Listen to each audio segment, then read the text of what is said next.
Okay, we're test driving a 2026 Model Y Juniper. We're in the final 10 minutes or so of a test drive that originated at the Greenwood, Indiana Tesla dealership. We've made 3 stops already. We went to Costco, then we went to Kroger, then we went to the Greenwood Sports Park.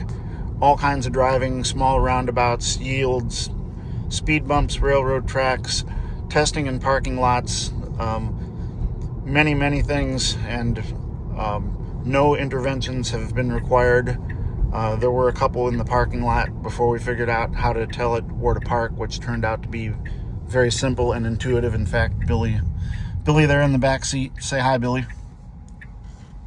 Hi. Billy in the back seat told us how to park, which was pretty cool. That's correct. My 9-year-old son has watched so many Tesla full self-driving videos that he's actually telling me how to do things in the car. Anyhow, this car, very composed, great suspension, really quiet. I mean, it feels like a luxury limo compared to the Model 3. The Model 3 is a fine car, but the Model Y is literally twice the car the Model 3 is in terms of noise, vibration, harshness, the way it handles the bumps, everything. Very impressive. Billy's showing me the sticker price here. This car does have FSD on it as standard, so it's an expensive car. It's a bit over $70,000. 10,000 of that is the FSD and the wheels. The Helix wheels, yeah. And this is the Stealth Gray. But I'll show a little bit of the car after we arrive, because it's a great interior. The entire roof is glass, which I guess has been a trait of the Model Y all along. But super nice. Little dirty in here. This is kind of their test drive mule. Don't know how many miles are on it, but it's obviously very tight, very solid car. So I'm just gonna ride along now here, since I've probably said more than enough at this point. So enjoy the ride. We're about 6 or 7 minutes from our final destination. From my perspective, it's been a very premium experience. The car is just a real pleasure. Very quiet interior, really soaks up the bumps nicely. And as you can see, I'm hands and feet off. I have been the whole time, except for, like Todd said, in a couple of parking lot scenarios where I wasn't sure how to get the car to park itself. We're on roads that we've never been on before, never laid eyes on before. We took an exit on 65 South at the sports park there that we'd never been on before. Completely unfamiliar territory, and the car has been driving itself the whole time. Very smooth. Assertive too. I mean, in traffic, at roundabouts, at yields, it doesn't wait around. It takes its place in line and it goes. Negotiates 4-way stops very nicely, yes, is very assertive. Now, we've had this in standard mode here the whole time. I haven't messed with hurry or chill. I guess I'm kind of a standard mode guy, but I need to try those other modes. But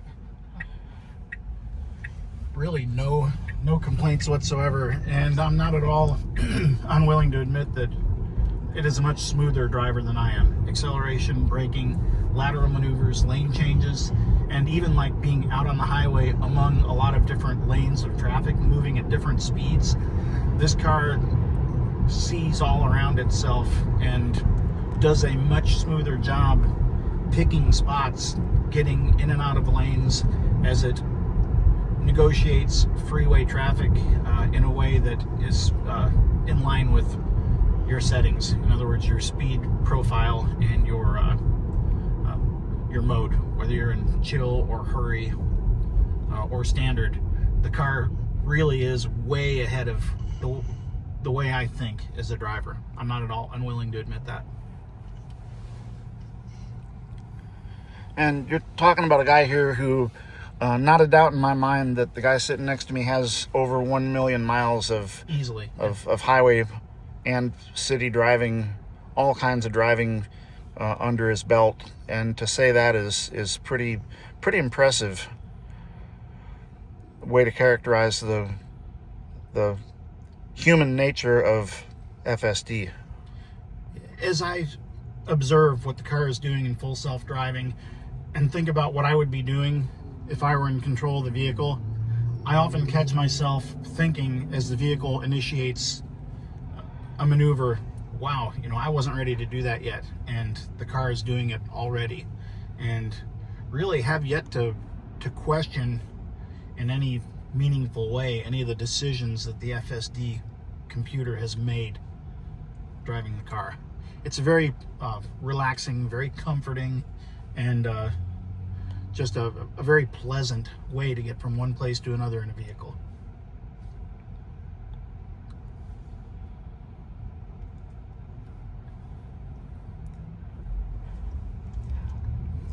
I guess one way to put it would be if you, like most of us, you have the same morning and evening commute, and you do that commute on FSD a number of times and become familiar with how the car handles it.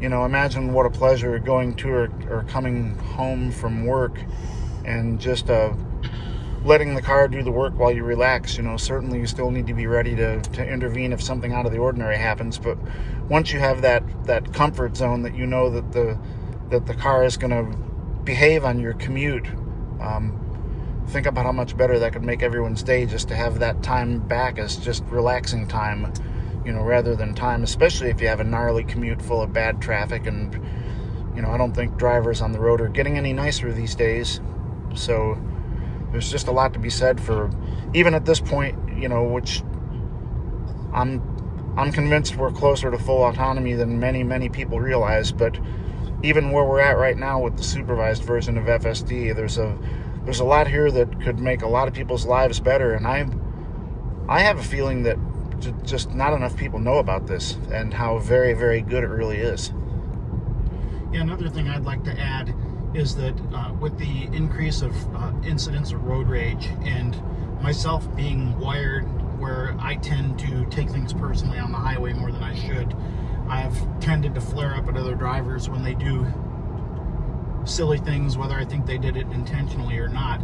And there's something about letting the car do the driving that separates you from other people's shenanigans mentally, in a way where it's easier for me to let that roll off my back and just let the car go on about its business in a way that I would describe as just exceptionally polite toward other drivers, and with safety being the number one concern. I mean, this vehicle takes care of not only its own skin, but the skin of everybody inside of it in an exceptionally good way. And to me, you can't put a price on that. I know Teslas have a reputation of being a little bit pricey, but the more time I spend in one, and I've rented a Model 3 Highland for a week, I've had a Cybertruck overnight, and now I've had this car for going on 1 hour, I can say that my next car will definitely be a Tesla.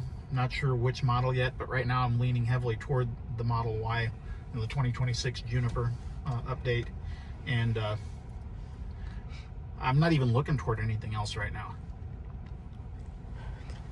The car's full of surprises. Like, for instance, when we backed out of a parking spot, was FSD engaged at that time when you noticed what the mirrors did? Yes. The mirrors actually pointed down when the car shifted into reverse and we backed out of a parking spot, just to give you that little bit more awareness of what's close to your car as you're backing up. If the mirrors are adjusted to be useful on the highway, you're looking above everything you need to see in a parking lot. So that nice little touch there where the mirrors actually point themselves down, and then as soon as you shift the car into drive again, they return to their normal position. So really, really cool stuff. A lot of thoughtful little touches go into the operating system here. Yeah, that's designed so you can see curbs and things down near the tires that you wouldn't otherwise be able to see. But the nice thing is, when you're in FSD and the car shifts itself into reverse to park, those mirrors do aim themselves downward. And then as the car shifts itself out of park and into drive, the mirrors return to their normal position for rearward viewing. Not that you really need mirrors, because you don't. I find myself looking in the side view mirrors, turning my head and looking a lot out on the highway. It's hard to break the habit of doing that and trusting the FSD or looking at the camera generated rear view mirrors on the center monitor here. But as soon as the vehicle initiates a lane change, it puts a video mirror right there on the center display. And it also has the front and rear cameras, which are, of course, the rear camera is mandated by regulation, but the front camera is very helpful if you're pulling up toward a curb. You not only get the visualization with the I guess the orange to red proximity alert, I guess you'd call it. Alert. I guess you'd call it that in front of the car, but also you can see it on the screen as you pull up to a garage wall or up to a curb. It's really odd how spoiled we become. We've had occasion to drive. We've had occasion to drive an older car in the past week, and that car doesn't have a backup camera, and boy, you miss one. But now this car has all these other neat things like what you're seeing on the screen right now, and when we go back to a semi-modern car that just has a backup camera only, we're going to miss that front camera and those side cameras. And I don't know what the current state of the algorithms is for full self-driving, but I'm sure that this vehicle was avoiding potholes or at least patched sections in the pavement where it saw a strip of like darker blacktop. It was steering around those and also slowing down for speed bumps. And it's just aware of all that stuff. Let's see if we're going to go into the CarMax dealership by mistake. Yes, we are. Yes, it did a very nice job in speed bumps. Okay, then the car just made a mistake here. Oh, it drove into CarMax. Yeah, and I wanted to just let it do that just to show you guys that it was going to do it, because I almost did that as a human driving in before. So we're going to go ahead and back our way out of here. And if you guys look, you can see that those side mirrors did aim themselves downward when I put the car in reverse. And I've just got a nice view all around, so I can really back up with confidence here. We're going to put it in drive, go forward.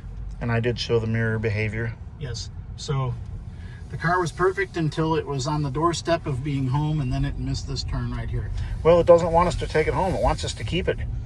No, I guess you could say it wanted us to sell it if it was headed to CarMax, but no. No, we wouldn't sell it. We'd keep it. Okay, now I'm going to go ahead and put it in full self-driving again. See if it knows where to go, and certainly it does. There it is. It's going to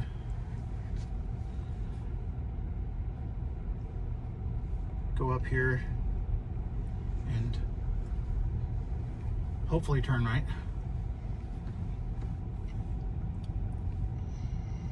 Past a row of Cybertrucks, and there's lots of other Model Ys here on the lot. A lot of, okay, I intervened. It was going to go around the back of the building there. So still a little bit of work to do as far as parking goes, but here in this case,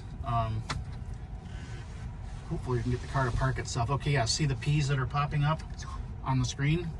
I can touch any of those and the vehicle will park in that spot. So there, So we're gonna watch that. Yep, I just did that right now, and I hit start, and it has selected this parking spot here. So we're gonna see if it gets us into that parking spot without any problems. You can see it's making the adjustments on the steering, and it's going to, you can see I'm completely hands off now, and it will take as many stabs at this as is required to snuggle us right into this parking spot. So there, that kind of makes up for the fact that it missed a turn. I'm the one that kind of told him how to do that on the screen. Yes, that was my 9-year-old son, Billy, who showed me how to do that. Thank you, Billy. That's the Model X. There we are.